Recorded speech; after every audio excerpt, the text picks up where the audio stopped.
Hello बच्चों, welcome back. एक और चैप्टर की डिस्कशन करेंगे हम आज। उर्दू का चैप्टर नंबर 7 है, नाम है दिवाली की दीप जले। इसके इंपॉर्टेंट क्वेश्चन और प्रीवियस ईयर क्वेश्चन पे बात करने वाले हैं।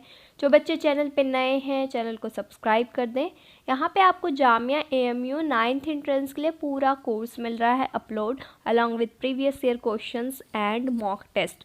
तो चलिए स्टार्ट करते हैं वीडियो को। सबसे पहला क्वेश्चन है, आपको लाइन दी गई है पोएम की, नज्म की, उसकी अगली लाइन आपको बतानी है। जैसे धरती का रस डोल रहा है दूर दूर तक खेतों के।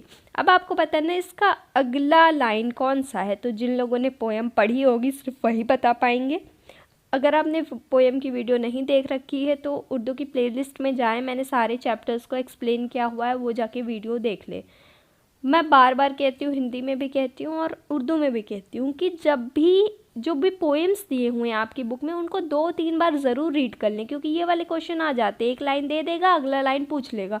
तो आप ये तभी सॉल्व कर पाओगे जब आपने पोएम पढ़ी हो, तो हिंदी हो या उर्दू हो, पोएम नज्म जो भी दी हुई है उसको एक बार रीड कर लिया करें। चलिए इसका आंसर देखते हैं। धरती का रस डोल रहा है दूर दूर तक खेतों के। इसका अगला लाइन है, लहराए वो आंचल धानी दिवाली के दीप जले। ऑप्शन नंबर ए सही है।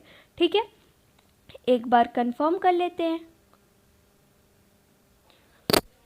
ये रही पोएम की लाइन, धरती का रस डोल रहा है दूर दूर तक खेतों के, लहराए वो आंचल धानी दिवाली के दीप जले।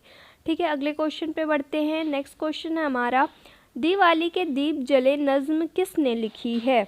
आपको जो नज़्म है उनके शायर का नाम बताना है। तो ये जो नज़्म है लिखी है फ़िराक गोरखपुरी ने, फ़िराक गोरखपुरी। Option number 3। अगले क्वेश्चन पे बढ़ेंगे। नेक्स्ट क्वेश्चन है हमारा, फ़िराक गोरखपुरी का नाम बताएं। ये प्रीवियस ईयर क्वेश्चन है, आ चुका है AMU में। आपको फ़िराक गोरखपुरी का नाम बताना है। ये जो नाम है फ़िराक गोरखपुरी, ये पेन नेम है उनका। ठीक है, रियल नेम क्या था उनका ये बताना आपने। यहाँ पे जो सही है ऑप्शन नंबर C सही है, रघुपति सहाय फ़िराक। उनका नाम था रघुपति सहाय और उनका पेन नेम क्या रखा उन्होंने, फ़िराक गोरखपुरी। तो ऑप्शन नंबर C सही है। इसको अच्छे से याद कर लीजिए, ये बुक में नहीं दिया हुआ है, ये एक्स्ट्रा क्वेश्चन था, तो इसको अच्छे से ध्यान रखिए। एक और प्रीवियस ईयर क्वेश्चन हमारा क्या है, क्वेश्चन निशात का मुतज़ाद लफ्ज़ बताइए। आपको मुतज़ाद बताना है। मुतज़ाद आपको याद हो तो मैंने पढ़ा रखा, मुतज़ाद अल्फाज उल्टे अल्फाज को कहते हैं, जिससे इंग्लिश में हम अपोजिट वर्ड्स या एंटोनिम्स बोलते हैं, वही उर्दू में होता है हमारा मुतज़ाद अल्फाज। तो निशात का मुतज़ाद अल्फाज बताना है। इसके लिए हमें पहले निशात का मीनिंग पता होना चाहिए, माने पता होना चाहिए। निशात का माने है खुशी और उसका उल्टा क्या होगा, गम। ऑप्शन नंबर D यहाँ पे सही है। निशात का मुतज़ाद अल्फाज क्या है, गम। अगले क्वेश्चन पे बढ़ेंगे। सारे जितने भी मुतज़ाद अल्फाज दिए हुए हैं उनको देख लेते एक बार। शब, शब का मुतज़ाद क्या होता है, शब का उल्टा क्या है, रोज़। पुरानी, नई। नूर, बेनूर। निशात, गम। गम का खुशी कर सकते हैं या निशात कर सकते हैं। अगले क्वेश्चन पे बढ़ेंगे। नेक्स्ट क्वेश्चन है हमारा, मंदरजो झील में से कौन सा इमला दुरुस्त है। आपको स्पेलिंग बतानी है, इमला बताना है, कौन सा इमला दुरुस्त है, कौन सा स्पेलिंग सही है।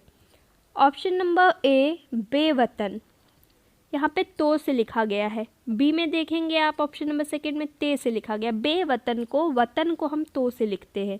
वतन का जो सही स्पेलिंग होती है वो तो से होती है। तो ऑप्शन नंबर A हमारा सही हो जाएगा। इस चैप्टर में जो भी इमला दिए हुए हैं उनको देख लेते हैं। निशात, निशात अभी हमने देखा, निशात में तो है। ठीक है, तो ये इमला दुरुस्त कैसे कर लेंगे आप, निशात में इस तरीके से लिखेंगे, निशात को इस तरीके से लिख लिया। दूसरा इमला हमारा है साज, स्वाद से लिखा हुआ, साज सीन से होता है। ठीक, बेवतन अभी हमने देखा, वतन में तो रहेगा। सलोनी, सलोनी किस तरीके से लिखेंगे, सलोनी यहाँ आपको दिख रहा होगा, फर्स्ट मीनिंग जो है सलोनी शीन से लिखा गया है। लास्ट वाला जो हमारा चिरागा, चिरागा में गाफ नहीं गैन लगाया जाता है। यहाँ पे आप देखेंगे मीनिंग में दिया हुआ, इस तरीके से चिरागा लिखा जाता है। तो इसको इस दुरुस्त कर लीजिएगा। इमला एक बार जितने दिए हुए हैं एक बार लिख के देख लीजिएगा कि सही स्पेलिंग या सही इमला कैसे लिखते हैं। तो ये थे हमारे क्वेश्चंस। एक बार वर्ड मीनिंग को देख लेते हैं। सलोनी का है सांवली, ये सारे कॉमन वर्ड मीनिंग्स है, मोस्टली आपको पता होंगे। फोकस किस पे रखना है? फोकस रखना है रवानी पे। रवानी थोड़ा डिफ़िकल्ट है तो इसको याद रखिएगा। रवानी का मतलब होता है बहाव, रवानी का मतलब है बहाव, बाकी सारे कॉमन हैं। निशात का पता ही चल गया आपको, खुशी। साज किसको कहते हैं? साज का मतलब होता है बाजा। ठीक, एक बार वर्ड मीनिंग को देख लीजिएगा।